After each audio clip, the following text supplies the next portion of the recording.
Hello, everyone. My name is Shelly Nickerson, and I'm a director here at Old Line Government Affairs, and we welcome you to another edition of Online with Old Line. For this edition, we're excited to introduce Senator Shelly Hettleman, representing District 11, which covers a large portion of Baltimore County.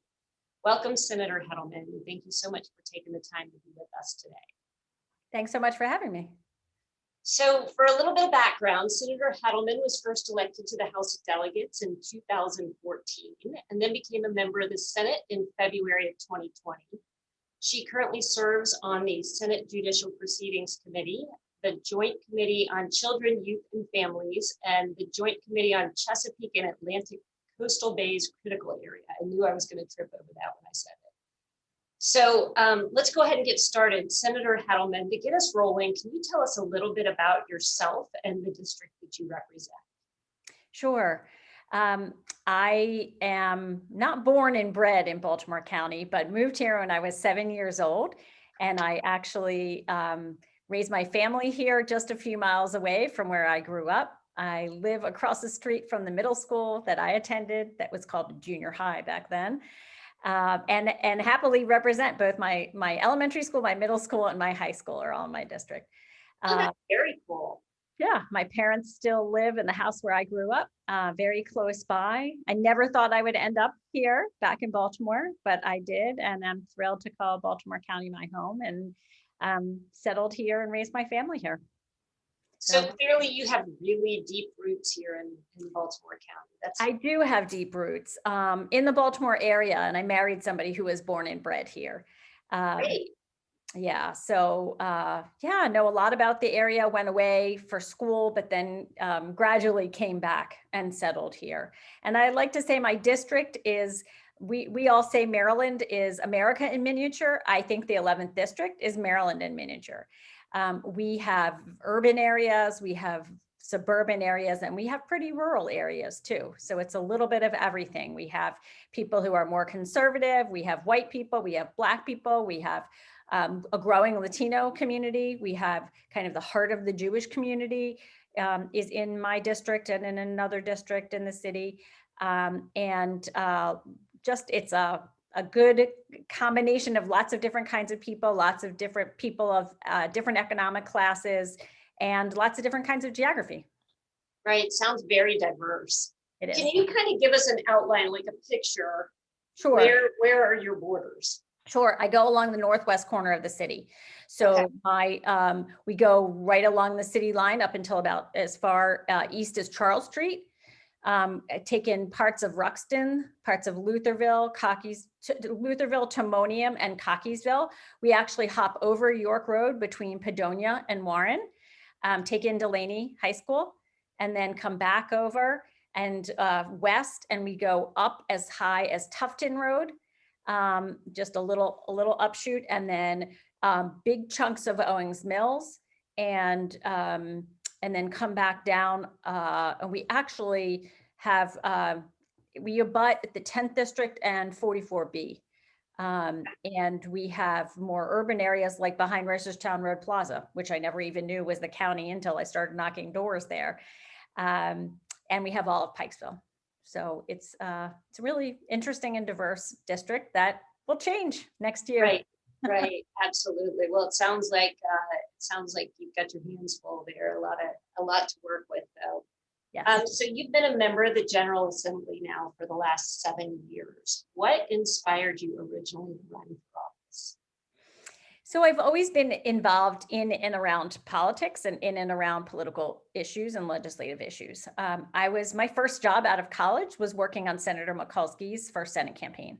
So I was part of the team that helped elect the first woman in her own right to be a member of the United States Senate. So that was very exciting. I worked for about 5 minutes with her when she went to the Senate as she was making the transition. And then I went to work on the staff, the congressional staff of the newly elected Congressman Ben Cardin. He left the speakership in Annapolis and became a freshman congressman on the 5th floor of the Cannon Building, kind of went from having troopers drive him to, office every day to being a low-level new member of Congress, which is now that being in Annapolis, I can understand better that transition and what it must have been like. Worked for him for a couple of years in DC, and then came back, worked actually as a lobbyist in Annapolis for a nonprofit for a couple of years, and then got a little more grassroots, helped to start a domestic violence program in the community, did some other kinds of issue work, and then went back to work for then Senator Cardin, ran his Senate campaign in 2012, and really was always a staff person. And then when an opportunity arose, there was going to be an open seat in my district. I happened to be talking to somebody. I was starting to think about moving on from working with Senator Cardin, and realized it was an open seat, and realized there was only one person who had filed. And this is a district that usually attracts a lot of candidates. And I just thought, personally and professionally, it was the right time in my life, and I decided to make the leap. I actually had thought about it a number of years before, had started talking to people. My kids were younger then, and I just decided it wasn't kind of the life balance that I wanted at that point in time. But fast forward, this was the right time, and so I jumped in the race. I jumped in the race in December. Yeah, so it was pretty late, and then just really went to work, raising money and knocking doors, and didn't run on a ticket, ran by myself. There, a number of other people did end up entering the race, and then won in the primary, and then we ran as a team going forward. And sounds like not only is Baltimore County deep seated in you, but so are politics. So yeah, that's pretty interesting. That's great. What do you believe has been your biggest accomplishment thus far in your legislative career? My biggest accomplishment. Well, I'm pretty proud of a number of my bills that have become law. One is happened a couple of years ago, and this was really in response to something I read in the newspaper and something I'd been hearing about in Baltimore County and my work in domestic violence. I learned about a woman who had been raped, who had her rape kit destroyed. And at the time, she was pretty young, and at a place in her life, she didn't feel like she could move forward in the criminal justice system and participating with the police and trying to find her rapist or participate in that. But she did at a different point in her life, not that much later. And when she went back to the police department, she found out that the evidence had been destroyed. And then when I started to dig into this a little more, and I realized that in our 24 jurisdictions, we had 24 different standards for how, when, and why people maintain this kind of evidence, which I thought was antiquated, ridiculous, and offensive.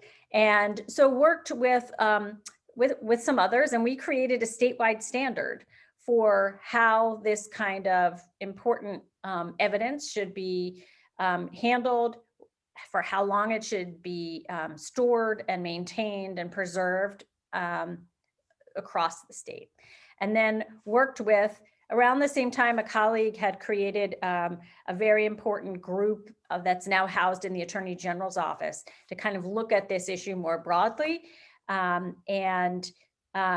There's a lot of federal money that was available because what people were learning was that this wasn't unique to Maryland or even Baltimore County. It was happening across the country. People were going into warehouses or kind of dark places in the police departments and finding stacks and stacks and stacks of rape kits that had never been tested, which was so horrible and atrocious. And so there was federal money available for digging into these kits and trying to upload the information into the federal, what's called CODIS, which is the federal crime database, and to see if there might be DNA that would hit with somebody who had already committed a crime, whose DNA was uploaded into that system. And so you can solve crimes that way.